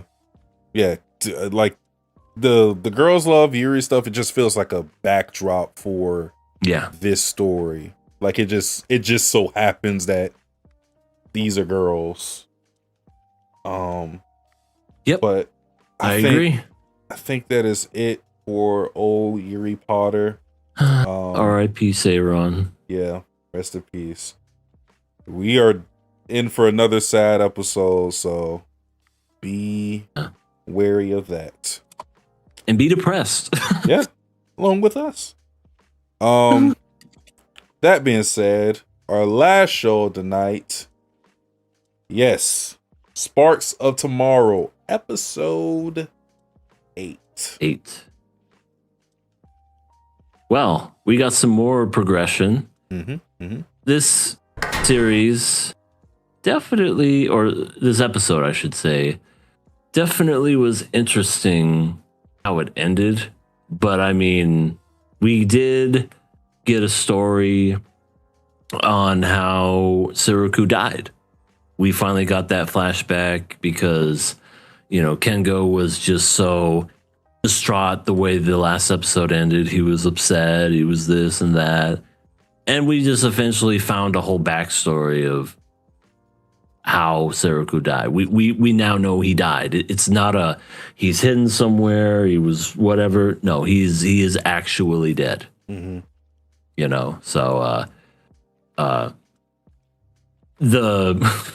the evil Yowie thing is no longer confirmed. It's just a robot that looks like Suruku. Yeah. But yeah, they were in a war. He died. Kengo felt to blame because of the whole, electric catalog, and it basically saved his life because he got shot, but the book protected him, and he fit. I fucking A, right? I mean, it's pretty thick. It's like he had a lot of ideas, but yeah, he felt as if that was in Seriko's possession, that he wouldn't have died, and that Kengo is alive because he shouldn't be. And that's essentially what happened good majority of the episode, because we saw the flashback kind of play out towards the beginning, and we knew that the other half of the electric catalog was in this room, but it was locked because it ran along electricity, and they couldn't open it up again because Seriku made it. And then that's when Kengo was like, "Oh God, my pain!" And then that's when the whole flashback started. Was after that. Yeah. So Kengo's whole thing, because we've been wondering what's exactly going on. He had this whole letter that he was supposed to give to his fiance Noriko. He had this seemed like creeping guilt whenever Seriku was mentioned. But yeah, it was just survivor's guilt due to him having an electric catalog when he got shot. And his whole, and it's also like how he dealt with it, because he had half of it and then kept it in this in Kate's dad's location, Stewart, that's his name, in this library that he had, and then the other half, I guess he just gave it to Noriko. I'm still not entirely sure of why it ended up in Noriko's possession, but I'm assuming he just gave it to her straight up because he felt like, I shouldn't have it. Here you go. Take it. I guess he felt like he shouldn't have it because of how he felt about how Seriku went out, so he gave it to her. So that was that whole thing. And we're jumping all over the place, but Noriko confronts him about this whole situation, and Kengo decides to just like leave it as is. Like, I don't think he handled this whole thing correctly. No. Like, nothing. No. He wrote her a note and said, "I don't deserve you." Yeah. I what? She's with you for a reason, dude. Talk. Yeah, that's the thing. I understand his whole survivor's guilt thing, but it really felt like the show wanted to just play out the mystery and the drama of it all, because I was really like, when it happened, I was like, wait, that's it? I thought he did something to Seiriku the way he was acting. I thought like he had a hand in his death. And I'm not saying like he ended his suffering or something. Yeah, and I'm not saying like survivor's guilt isn't something that wouldn't make you act irrational. Of course, like I'm empathetic towards that, but I felt like the way the show framed it with the little information that we had, it made it seem like he did something down and dirty to Seiriku before he died or something. And it just turned out that, Seiriku gave him the book and the book ended up saving his life. And he felt like that book could have saved his life instead of his. Yeah. So. Yeah. Yeah. I mean, you would have thought this man like buried him alive or something. And he heard him like, I'm still alive. Oh, shit. I can still hear him. Let me dig you under. Yeah. I don't know. But yeah, I definitely was. I agree. I was expecting something like way worse, but yeah, it was basically just survivor's guilt, which is still bad, and still I can understand why he feels that way. But yeah, he wants to call it off with Noriko. Essentially, you don't deserve me to be your fiance, dude. What are you talking about? I married you to begin with. I'm a speak to Kingo right now. Listen, brother. Focus. Focus. Noriko is definitely a woman you want to keep. From what I've seen. You need to lock in. Use your vocabulary. Talk. She'll probably understand. She will understand. The only thing bad about that family is the dad. And even then, the dad, I thought was gonna have a redeeming moment, but he was still fucking scummy. He was, because he finally, like, okay, him and Noriko make it to Stuart, Kate's dad's place, and that's when Kengo, like saw them out there and was like, "Oh, I don't deserve." And then the dad was like, "Oh, Inako, I'm gonna knock you out," and whatever. And then she's talking to him, whatever. He basically says, "Look, if you don't want to marry him, there's a workaround. You could just steal." You could just steal the electric catalog, give it to the old creepy white-haired guy, and he's willing to pay off my debts, and we can keep the sake business going. What do you say? Ready to do something shady? Yeah. No, it's important to him. Yeah, ruin this other guy's life so we can be okay. I mean, if he would have to cure some kind of cancer to be some kind of redeemable after this. Because how is the father at all going to be redeemable now? He's forced her into this marriage, basically said steal something that doesn't belong to you to appease the other person. Know? I feel like the show, though, like with what happened this episode, I get the feel. I'm not saying what you're saying isn't right, but I feel like how the show framed him.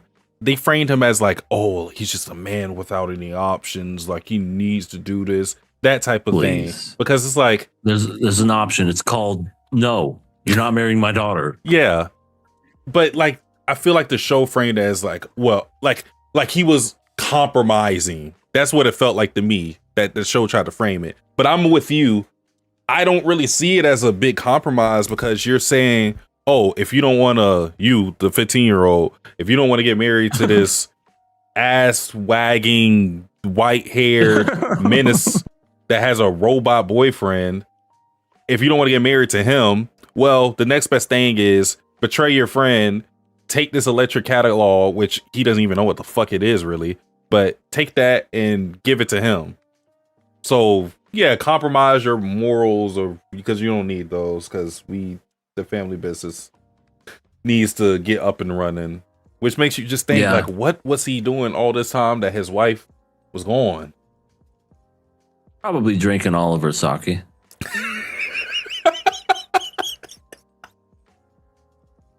I mean, Probably. what else has he been doing? He doesn't do anything. Inako! Oh, Inako, you're worthless. I hate you. You'll never amount. You won't be shit. You ain't ever gonna be shit. Oh my Daddy, god. Daddy, I'm 8. I don't give a shit. Give me more. It just makes you think like your wife has been gone for some time, man.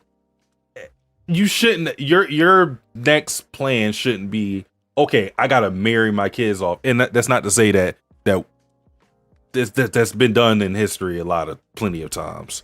But Sure. like, come on, man. It's not like you didn't have anything. You still have something that could be salvaged, but it's like it's no real effort into keeping this thing going. And I don't know exactly like why their financial situation is as bad as it is. Like, I don't know the inner workings of the sake business, like why it's failing, but He just drank it all. I mean, that's all he did. But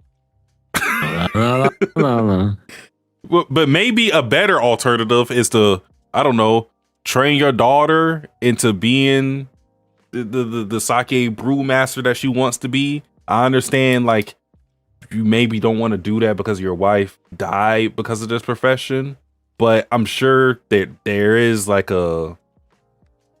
I guess the whole thing that the show is working towards is like a healthier way of doing this is to go electric. Because I think the soot ended up killing her.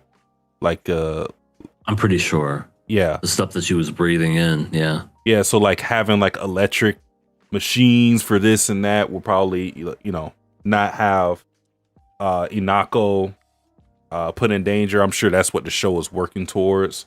But my whole point is, there's a better way to get money than to marry off your daughter to this weirdo or to have her steal some shit.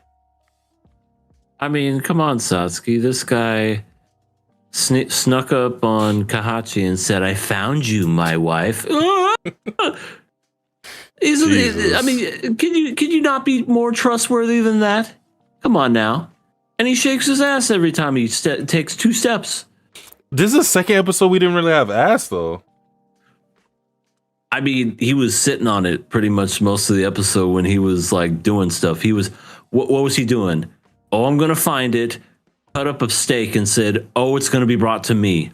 And then it dissolves into this character that we just got introduced to, who's a drunk. Yeah. Sake, who collects alcohol, by the way. What a name. It's like, what does she do? Oh, she collects all kinds of alcohol around the world. What's her name? Sake. Huh. Hey, to the point, like the parents had a vision for her and she fulfilled it to the utmost. That's my little drunk. She was born to drink. I don't even know who she is. Like, because like people were, when I was watching it, people speculated like, oh, is this Kate's wife or something? I'm like, I don't think so. They don't make it seem like that's the case. Right. Like, it's like, who is she?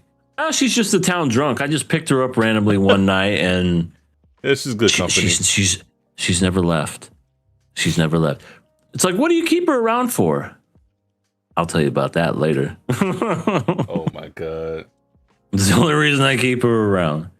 But yeah, it dissolved into her insinuating that she was going to be the one to like steal the electric catalog. And again, I would have seen that coming. That would have made more sense. Mm-hmm. But before we get to basically the end of this episode, Hinako and Kachi are like, oh, this room, it's a random electricity. Oh, look, a secret little compartment, but it looks like it's basically like a scanning device in the 1900s. Like, there's no way that would fucking work. But again, it's whatever. I don't know. Kind of like the electric guitar. There's no way that would have happened. It's all just like futuristic shit. but I feel like that's a crazy, like we went from, okay, We have to have like a bicycle powered light bulb Yeah. to fucking handprint identification. What the and he built this. Yeah. He built this like before he died. Like that means that this had to be like two years ago plus. Hell no. And it had a voice recognition too. Scan complete. Opening door. Huh? What? That's my brother's voice. Hell no. But yeah, Kahachi sees that there's electrical components. Oh, look, it's ran on water. Cleans out a gutter. Water's running through again, creating electrical current and powering the wheel and whatever and whatnot. Gets it to work, opens it up, finds the other half of the electrical catalog. Oh, there it is. Put it together. Oh my God. Here it is, the full electrical catalog, the thing that I've been looking for, my brother's creation. It's finally mine. And then you have this whole thought of him like crazy scene. Like he's just like absorbing it, and then it like hits him multiple times in the face, and then just like goes into that realm again where he's just thinking about the future and electricity. And then he sees Anako because she gave him that speech saying, like, do this for your dream or whatever makes you happy. I can't remember word for word what it was. Does that, happy that he has it. And then he decides to say, I know I've been looking for this whole time.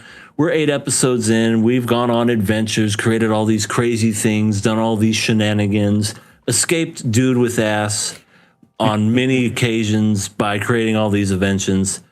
Let's just give it to him. What? Yeah, this electric catalog that my brother wanted me to have, let's just give it to him. Why? So, I don't like the moment. I don't. I feel like I think I know where it's gonna go. I feel like what's gonna happen, and it's kind of going back to what we talked about way back when, which is that the electric catalog isn't going to be important at a certain point, where it's going to be, it's more so like this thing that gives Kihachi the confidence to make these inventions. Because the thing that makes Kihachi be able to make this and that is his mind, his love for creations. It's not the catalog. He creates the catalog along with his brother. Like, they create these things. So it's not like, I feel like the catalog essentially is a crutch for him. So when he gives it to Yosuke, if he gives it to Yosuke ain't gonna know what to do with it. I mean, for one, when you look at the electric catalog, it's just fucking drawings. Because he thought like, oh, like he was right essentially that it was just like a portion of it. It wasn't complete. But even when you complete it, it's still just drawing. It's not like some extensive like list of what you need to do and all these diagrams or whatever. It just makes sense to the people who made it. So I don't think it's going to do anything for Yosuke, and I think the catalog is just a crutch for Kihachi at this point. So in that light, I feel like it's going to end up being fine. But in a moment, it still makes you wonder, like, why you just so like, Yeah. Like, why did it make it seem like Yosuke had like a double agent in sake and was going to like steal this fucking catalog only for him to go, yeah, I'm just going to give it to him. Well, that was so stupid. I mean, I agree. I think essentially it is a crutch in a way, and that it's going to be made useless. But I don't know. It just seemed very underwhelming because of the fact that you found this thing. This is your brother's. He died so that you could have this. Let's just give it away. Yeah, I think I think that's the word. It's not that it doesn't make sense. It's just that it feels underwhelming. That's how I feel.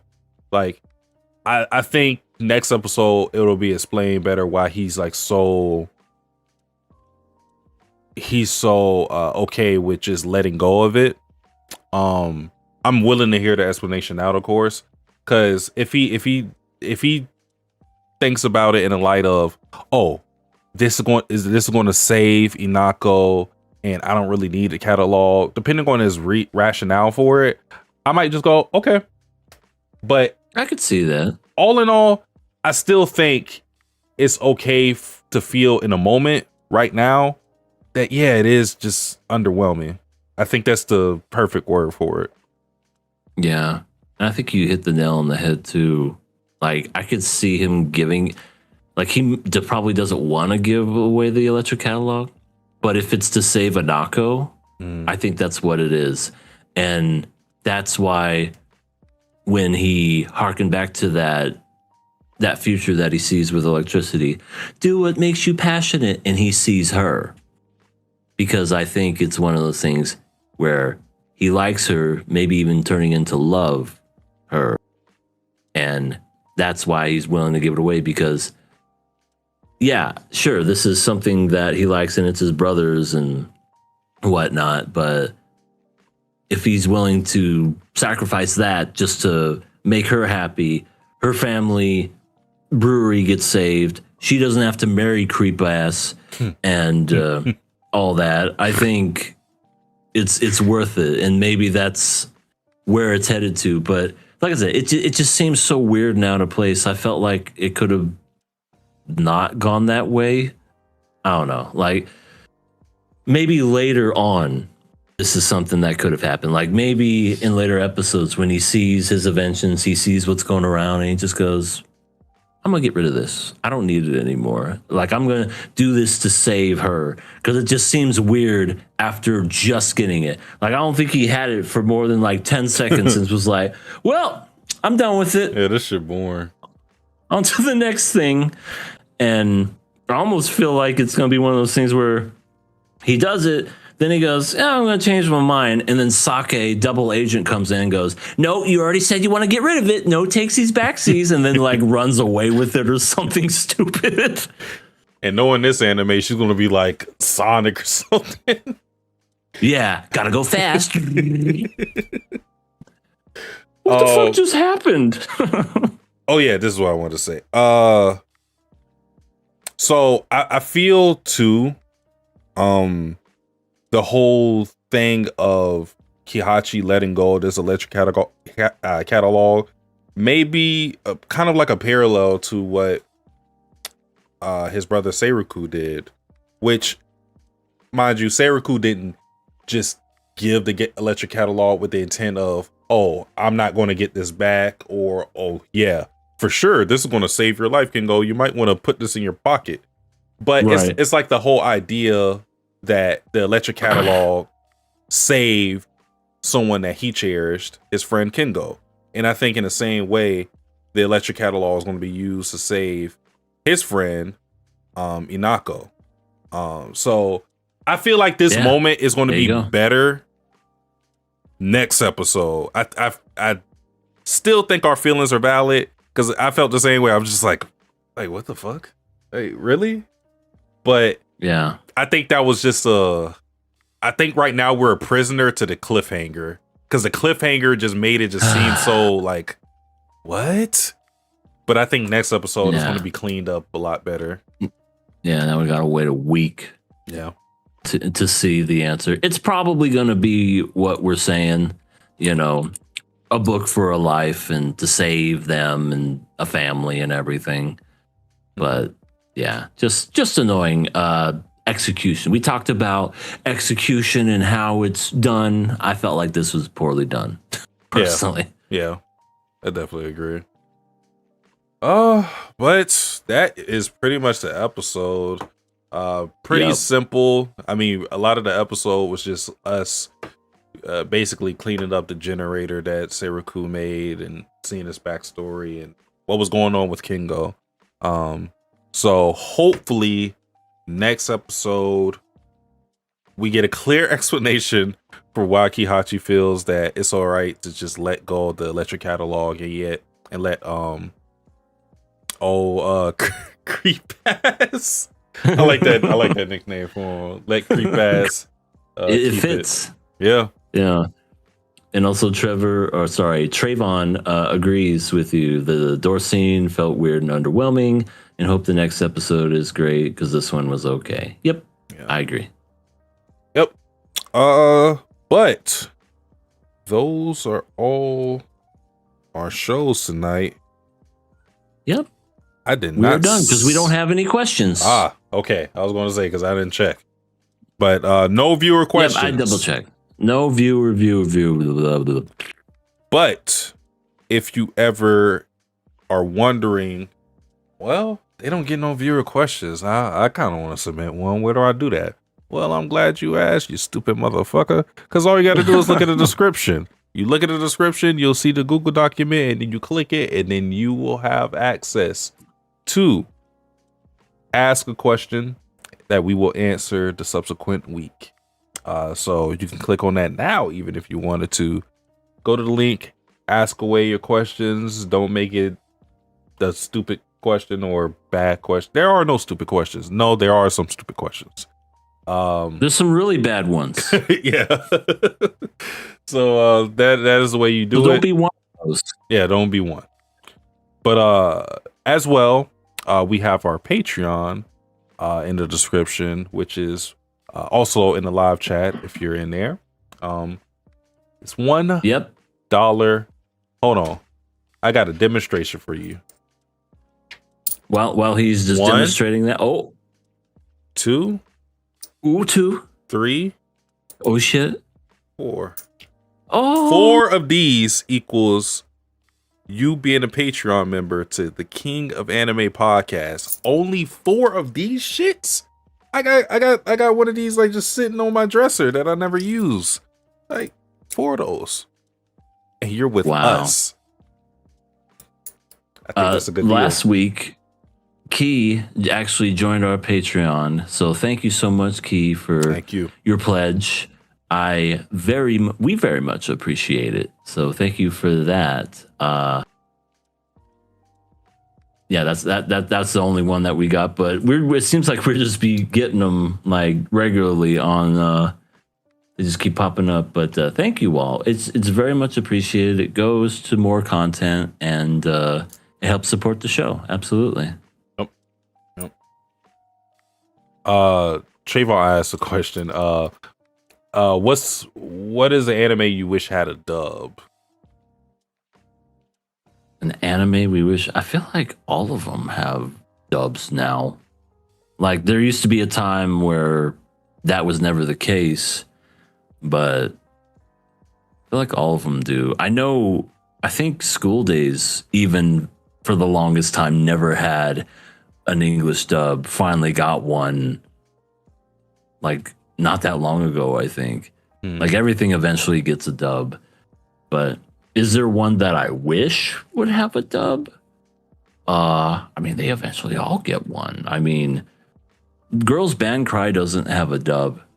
And I'd be curious to see how that would be with a dub. Yeah, that'd be a really good one. Because I tried to look for the dub for that one, and I was just like, oh, this is Japanese only. Yeah. I wish Journal with Wish had one. Yeah, it's gonna have one. I would definitely revisit that with English dub. I would be surprised if it didn't get one, as popular as it is. I feel like most of my favorite stuff already has a dub.